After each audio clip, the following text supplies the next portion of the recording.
Stop buang waktu untuk 3 hal ini, karena hidup kita cuma sekali, masa muda nggak akan terulang 2 kali, dan ini masanya kita memberi arti, bukan cari sensasi.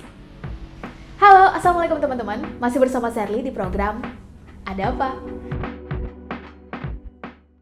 Seperti biasa, kita selalu membuka Q&A session mingguan, dan dari minggu lalu, di antara semua pertanyaan yang masuk, ada satu pertanyaan yang menggelitik banget, yang akhirnya kita pilih untuk jadi bahan diskusi mingguan Ada Apa?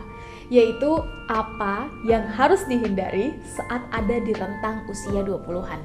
Kenapa ini menjadi menarik, teman-teman? Karena cara bertanyanya berkebalikan dari keumuman orang. Biasanya kita mendengar atau membaca, Kak Ser, apa aja yang harus kita lakukan di usia 20-an? Atau skill apa yang harus kita kuasai di usia 20-an?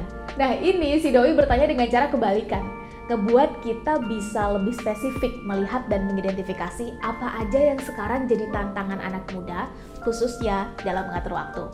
So, here we go. Di video ini kita akan ngebahas 3 hal yang harus di-stop agar bisa maksimalin waktu kita. 2 alasan kenapa pertanyaan ini menurut Sherly dan tim penting. Alasan yang pertama, tantangan kita di zaman sekarang adalah we over, alias kita berlebihan. Over knowing, over information, overacting, overreaction, overthinking, dan over lainnya.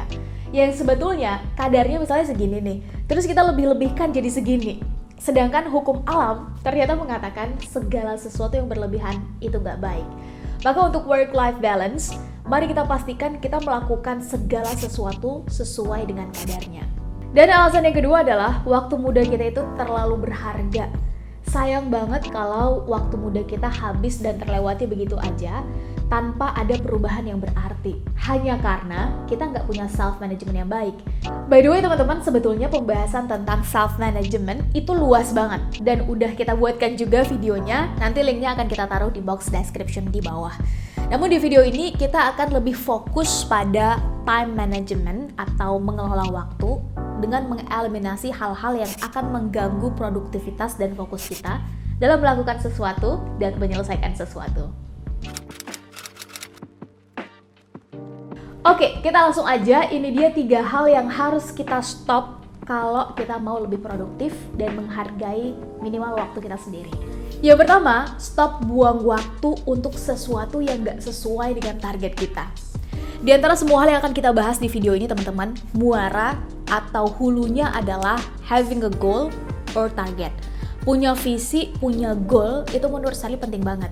Karena itu yang akan jadi alat ukur kita dalam membuat skala prioritas nantinya. Mana yang dikerjakan lebih dulu, mana yang harus ditinggalkan, mana kesempatan yang harus diambil, dan mana yang harus didelegasikan ke orang.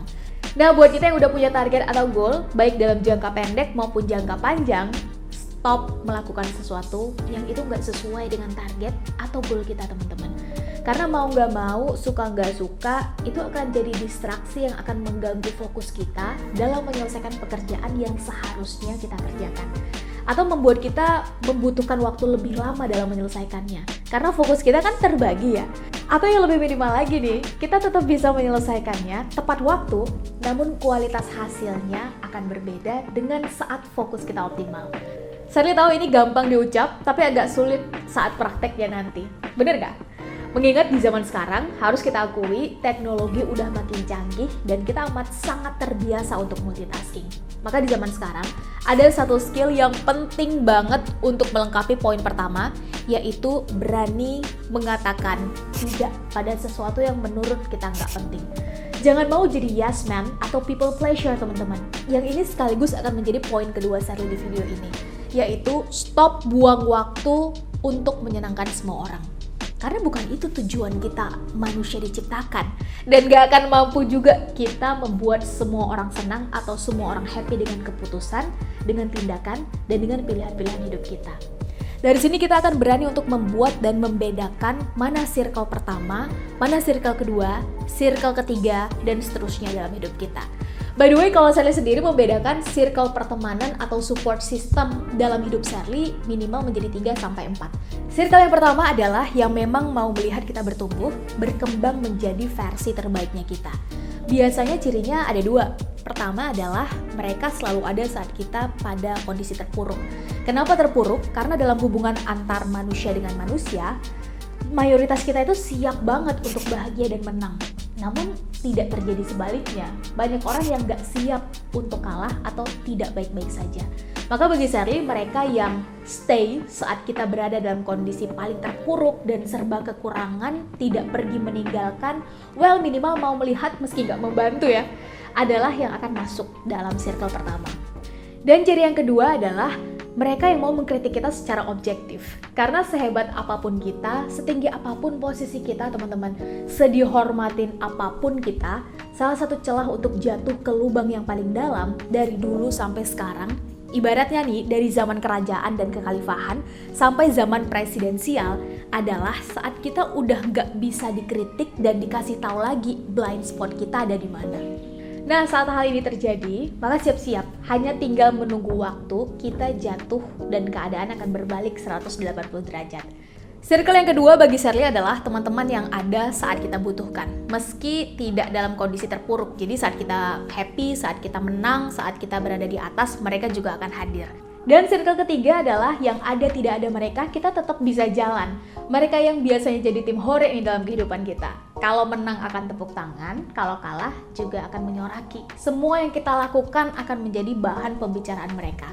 Nah, dengan kita punya definisi tiap circle, by the way mungkin definisi kita berbeda-beda ya teman-teman. Tapi setidaknya ini akan membuat kita sadar betapa waktu kita berharga untuk orang-orang yang memang care, yang memang peduli dengan kita, yang melihat kita sebagai manusia aktif yang butuh untuk berkembang bersama, bergerak bersama, dan belajar bersama.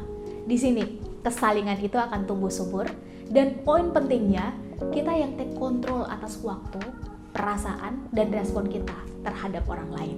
Dan poin yang ketiga sekaligus yang terakhir, stop menghabiskan waktu untuk menjelaskan siapa kita. Teman-teman, ada perkataan bagus yang saya suka banget dari Ali bin Abi Thalib. Kurang lebih bunyinya kayak begini, kita nggak perlu menjelaskan siapa kita kepada siapapun, karena yang menyukai kita nggak butuh itu, dan yang membenci kita tidak akan percaya itu. Jadi daripada kita sibuk dan membuang waktu menjelaskan kita ini siapa, value kita apa pada orang lain, lebih bagus kita menghabiskan waktu untuk melayakkan diri dalam karya. Biarkan karya kita yang akan bicara lebih nyata dan jelas tentang siapa kita dan kualitas kita ada di mana. Dan bukankah karya itu memang akan jauh lebih long lasting? Manusia ada batas waktu dan umurnya. Sosok juga akan berganti seiring zaman berganti. Namun kalau bicara karya, justru akan abadi atau setidaknya lebih sustain. Sustain keberadaannya, sustain nilainya, dan yang paling penting, sustain impact atau kebermanfaatannya. Semoga kita semua masuk dalam tipikal anak muda yang menyibukkan diri dengan karya yang syarat akan makna. Amin. Nah teman-teman, segitu dulu jawaban untuk pertanyaan ada apa minggu ini. Yang baiknya diambil, yang nggak baiknya ditinggalkan saja bersama kami. By the way, komen di bawah kira-kira kita anak muda harus stop melakukan apa lagi untuk menunjang produktivitas kita ya. Terima kasih sudah menonton video ini sampai habis, and I will see you in the next video. Assalamualaikum warahmatullahi wabarakatuh.